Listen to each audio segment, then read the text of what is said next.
Hello friends, welcome to study overload. कैसे हैं आप लोग?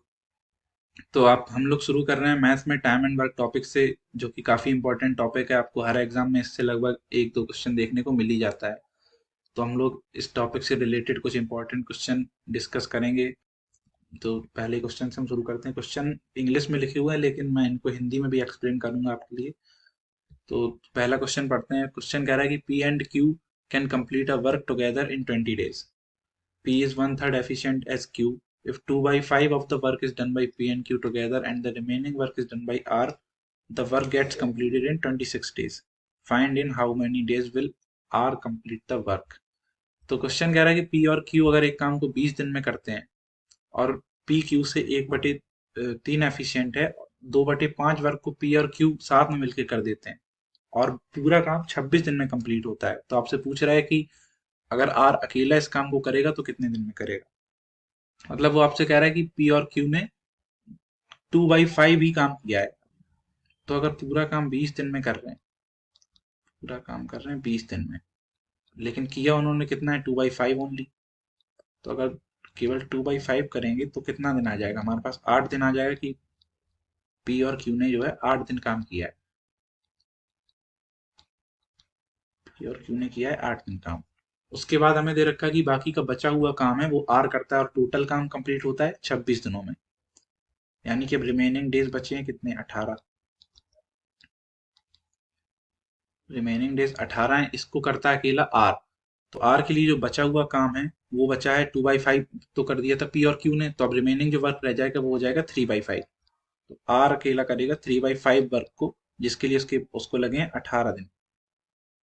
तो अगर 18 दिन में 3/5 करता तो पूरा काम कितने दिन में कर देगा। तो ये 3 से हमारा 18 कट जाएगा 6 बार, और इसका मल्टीप्लाई होके 30 डेज हमारा राइट आंसर आ जाएगा।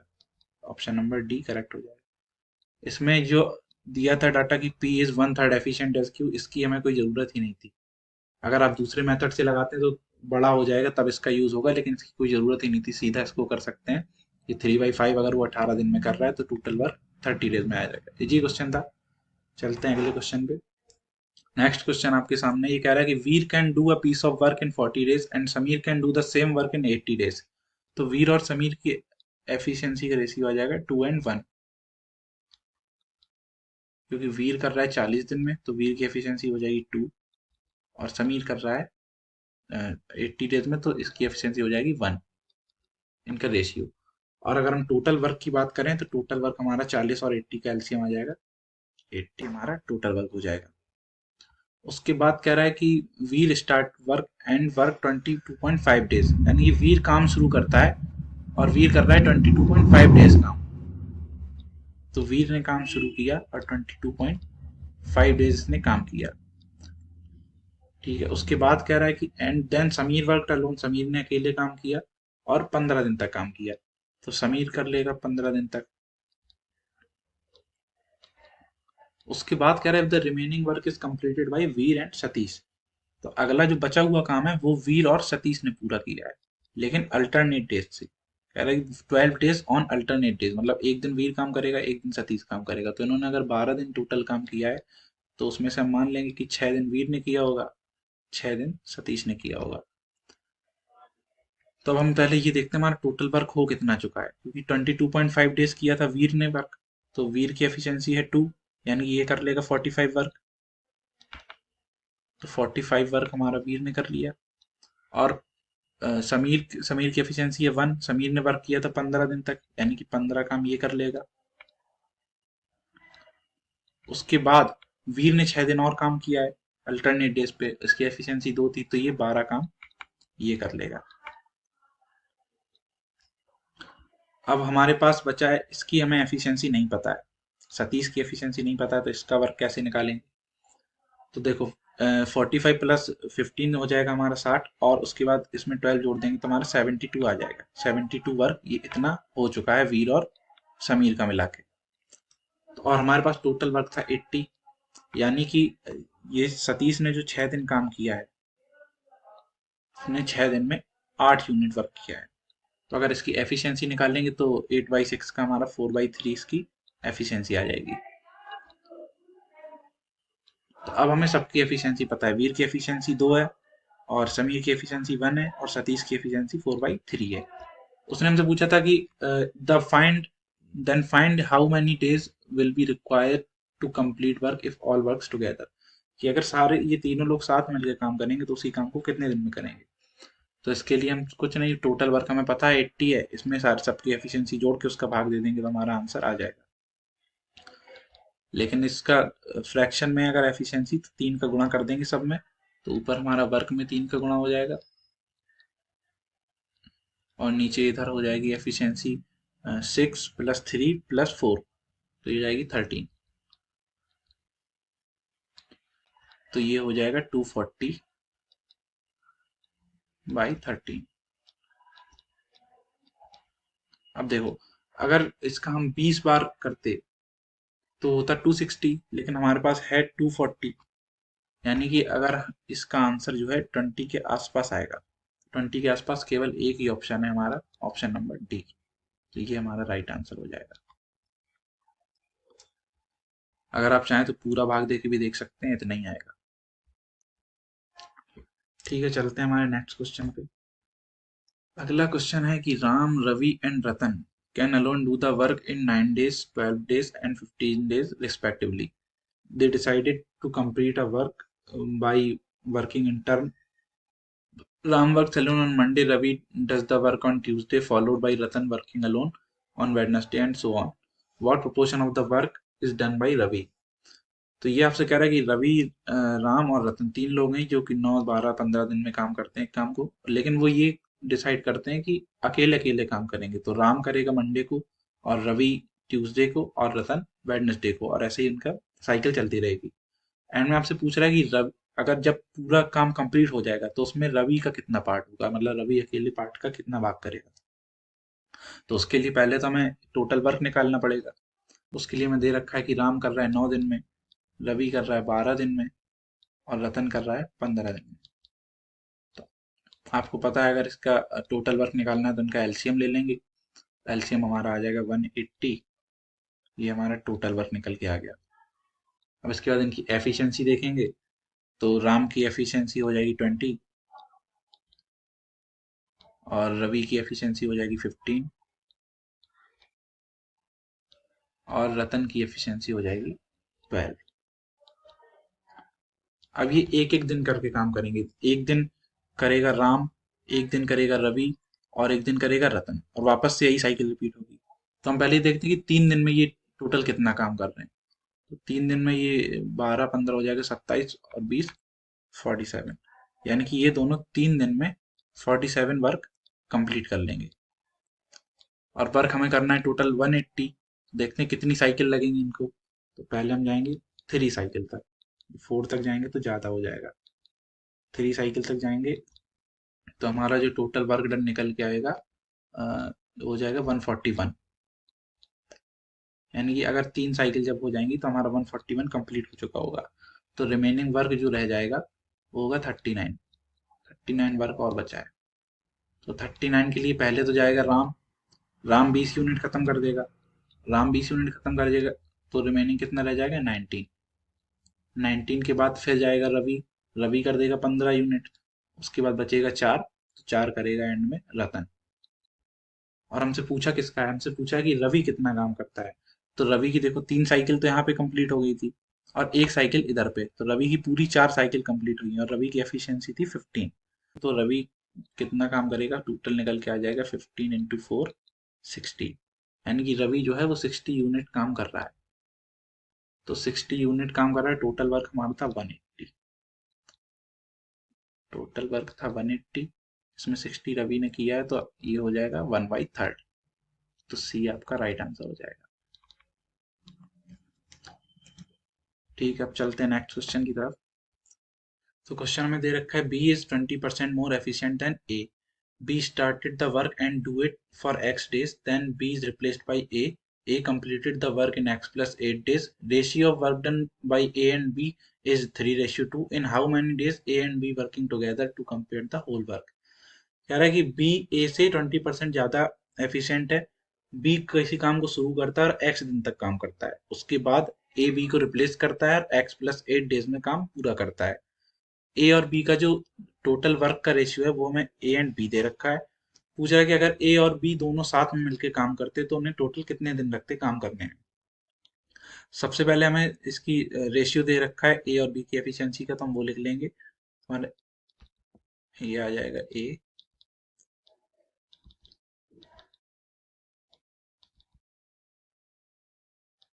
ए रेशियो बी दे रखा है हमें 5:6,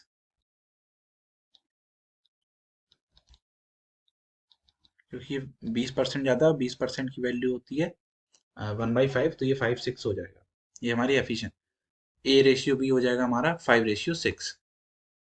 उसके बाद कह रहा है कि बी काम शुरू करता है, तो बी की एफिशिएंसी है 6 और बी ने काम शुरू किया, एक्स दिन काम किया, तो बी जो टोटल वर्क करेगा वो हो जाएगा 6x, क्योंकि 6 दिन तक इसने काम किया और 6 इसकी एफिशिएंसी थी और इसने एक्स दिन तक काम किया। उसके बाद बी ने काम छोड़ दिया, फिर आता है ए की एफिशिएंसी है 5 और 5 से इसने काम किया x+8 डेज तक, तो 5 × x+8 ये हो जाएगा हमारा ए का काम। और जब इन दोनों को जोड़ देंगे तो हमारा टोटल वर्क निकल के आ जाएगा x+8। तो टोटल वर्क इसको सॉल्व करेंगे तो आ जाएगा 6x+5x, ये हो जाएगा 11x, 11x प्लस ये हो जाएगा 40। ये है टोटल वर्क। और हमसे पूछा है कि दोनों करेंगे कितने दिन में, तो अगर इसकी हम टोटल एफिशिएंसी का इसमें डिवाइड कर देंगे तो हमें पता चल जाएगा कितने दिन में करेंगे। तो इसमें अगर 11 का डिवाइड करेंगे तो ये आ जाएगा 11 से 11 कट जाएगा तो बचेगा x+40/11, x+40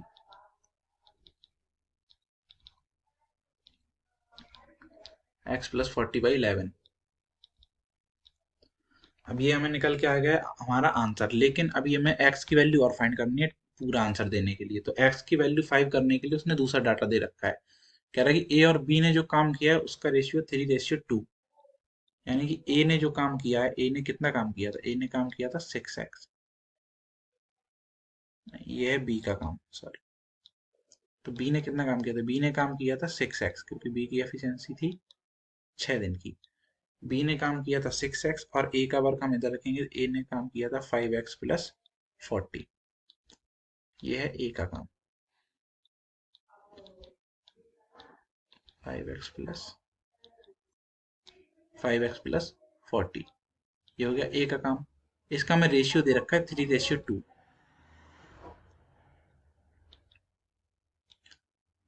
3:2 मतलब 3 का गुणा इधर करना पड़ेगा। 3:2 दे रखा है, 3:2 का मतलब 3 का गुणा इधर करेंगे तो ये इसके बराबर हो जाएगा, और इधर पे हम गुणा करेंगे 2 का। इसको जब सॉल्व करेंगे तो ये हो जाएगा 18x, ये 10x जब इससे चला जाएगा तो इधर बचेगा 8x इक्वल, ये हो जाएगा 80। 8x इक्वल 80, तो x की वैल्यू हमारी आ जाएगी 10। अब x की वैल्यू जब 10 आएगी, 10 इधर रख देंगे तो 10+40/11, तो ये हो जाएगा 110, 40, यानी 150/11 आपका राइट आंसर आ जाएगा। लेकिन अगर आप ऑप्शन के थ्रू भी जाते तब भी ये करने की जरूरत नहीं थी, क्योंकि अगर यहाँ पे फ्रैक्शन में 11 आ रहा था तो ये ए और बी तो हमारे ऑप्शन ऐसे ही चले गए, ये तो सही हो ही नहीं सकते। उसके बाद बच जाते हैं दो ऑप्शन, एक तो ये 150/11, दूसरा 100/33। तो अगर हम देखते हैं 100/33 तो ये होता है 3.33। 100/33 को हम क्या लिख सकते हैं, 3.3। लेकिन अगर 40/11 को सॉल्व करते हैं तो ये आएगा 3.36।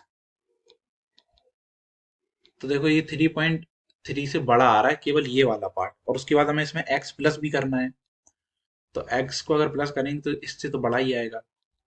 इसका मतलब सीधा एक ऑप्शन हमारे पास बचा था 150/11, तो पूरा करने की जरूरत थी ही नहीं, लेकिन फिर भी करके दिखा दिया अगर आप पूरा आंसर निकालना चाहें। ठीक है, चलते हैं हमारे नेक्स्ट क्वेश्चन की तरफ। अगला क्वेश्चन कह रहा है कि आकाश work for 4 hours in a day. After working for every hour, his efficiency reduced by 10% as compared to his efficiency in previous hour. He started work with the speed so that if he continues with same speed, he would finish work in 4 hours. What percentage of the work would be he actually able to finish in 4 hours? कह रहा है कि आकाश एक दिन में 4 घंटे काम करता है और हर घंटे बाद उसकी एफिशिएंसी 10% कम हो जाती है।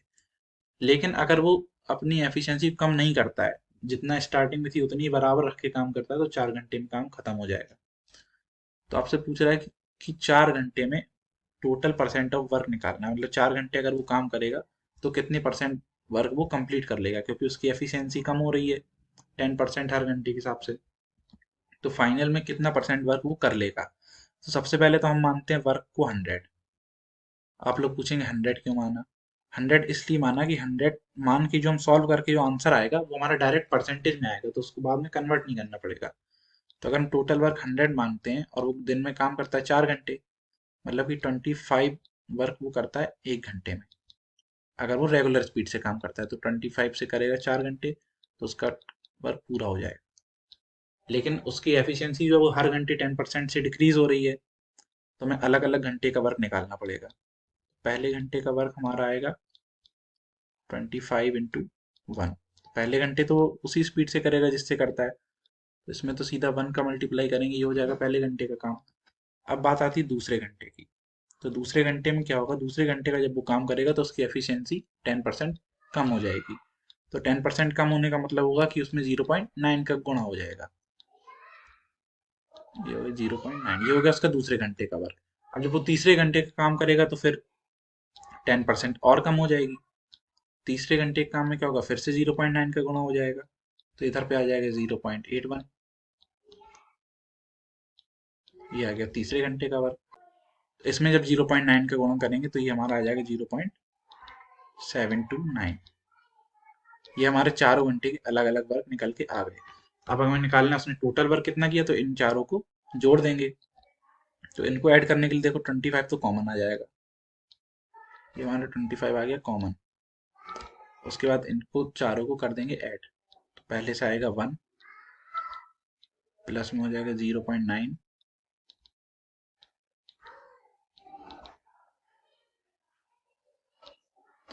उसके बाद प्लस में होगा 0.81,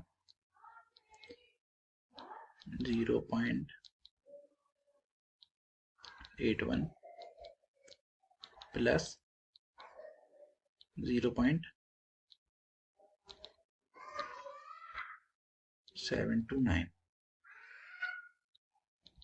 ठीक है, इन चारों को हम ऐड करके 25 का इसमें मल्टीप्लाई कर देंगे तो हमारा टोटल वर्क निकल आएगा। तो इसको ऐड करने के लिए पॉइंट में ऐड करेंगे तो ज़्यादा कठिन हो जाएगा। एक काम करते हैं, इसको मान लेते हैं 1000, इसको मान लेंगे 900, इसको 810 और इसको 729। तो 900 में 810 जोड़ेंगे तो हो जाएगा 1710, और उसके बाद उसमें 729 जोड़ देंगे तो आएगा 2439, और उसके बाद इसमें 1000 नॉट जोड़ेंगे तो ये आपका निकल के आ जाएगा 3439। इधर लगा देंगे पॉइंट, ये हमारा आ गया। अब इस पे हमें करना था 25 का मल्टीप्लाई, तो एक काम है, कैलकुलेशन को इजी करने के लिए 25 को हम क्या लिख सकते हैं, 25 को लिख देंगे 100/4। इसको लिखा 100/4। अब जैसे ही 4 का इसमें हम डिवाइड करेंगे तो हमारा आंसर आ जाएगा। तो 4 का इसमें डिवाइड करेंगे तो पहले जाएगा 8 टाइम्स 32, तो इधर अब बचेगा 23, 23 में देंगे तो फिर आ जाएगा 5 टाइम। तो 5 टाइम देने के बाद आप ऑप्शन चेक करेंगे तो ऑप्शन में 85 से केवल एक ही आंसर है, तो पूरा भाग देने की कोई जरूरत नहीं है, आपका सी राइट आंसर हो जाएगा। ठीक है, सी आपका राइट आंसर हो जाएगा। ये है आप लोगों का होमवर्क क्वेश्चन, इसको आप करने का ट्राई करें और आंसर कमेंट बॉक्स में कमेंट करें। अगला पार्ट जब इस वीडियो का आएगा तब हम इसको पहले सॉल्व करेंगे, फिर आगे क्वेश्चन सॉल्व करेंगे। ये था आपका टाइम एंड वर्क का इंपॉर्टेंट क्वेश्चन का पार्ट 1। थैंक्स फॉर वॉचिंग, मिलते हैं नेक्स्ट पार्ट में।